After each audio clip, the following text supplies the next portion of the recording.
ስንገባ ወይም የሆነ ሰው እንትን ሲያየው ካምፓኒው እጅም እግርም ምንም ነገር የለውም ዜን በተለይ አሁን ሬጉላተሪ የሆነ ነገር ሬጉላተሪ ነገሮች አሉ አሁን ሁሌም እንደምንለው የአንድ ካምፓኒ ባለቤት ኦነር ኢን ተርምስ ኦፍ ኦነርሺፕ ሁለት ቢያንስ ሁለት ኦነር አለው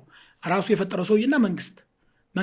ቢያንስ 50 ወይ 60% ሼር ሆልደር ነው ብትቆጥረው 35% ፕሮፊት ታክስ ወይም 30% ከዛ 15% ዲቪደንድ ታክስ ከዛ ቪኤቲ 15% ስትል ወደ 60 አንተ 40 ነው የምትሆነው ብትቆጥረው ቢያንስ ሌላም ባለቤት አለው ይመጣል ያ ባለቤቱ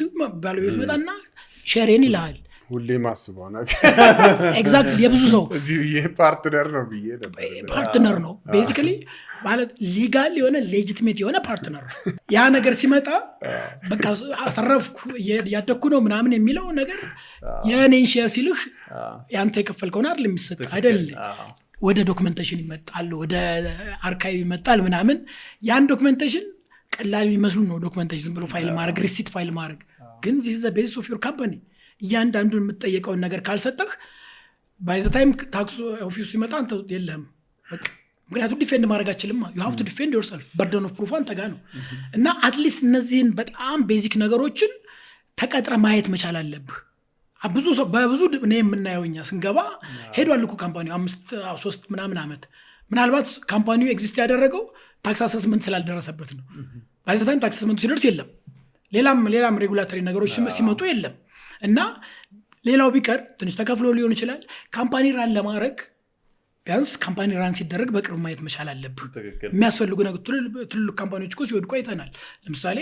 እኔ የካምፓኒው ፋውንደር ነኝ ኦነር ነኝ ዜን የሚከፈሉ ክፍያዎች ምናምን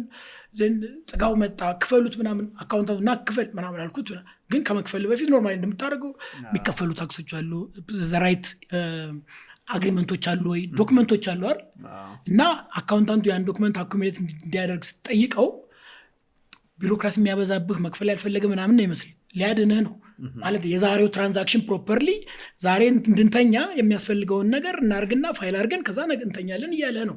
ግን ካምፓኒ ራን አርገን ማጣ ከሆነ ምንድነው አንተ አካውንታንት ከሆንክ ምንድነው አንተ ሰው የምሰራውን ቼክ ማዘጋጀት እና ክል ጊዜ ይፈጃል ብዬ ልቆጣ ይችላል አንተ ያዳንከኝ ነው ሶ እንደዚህ ያደረጉ ሰዎች አሉ ወድቀዋል ካምፓኒዎች ምክንያቱም ፕሮፐር ነገሮች አግሪመንት አልነበረም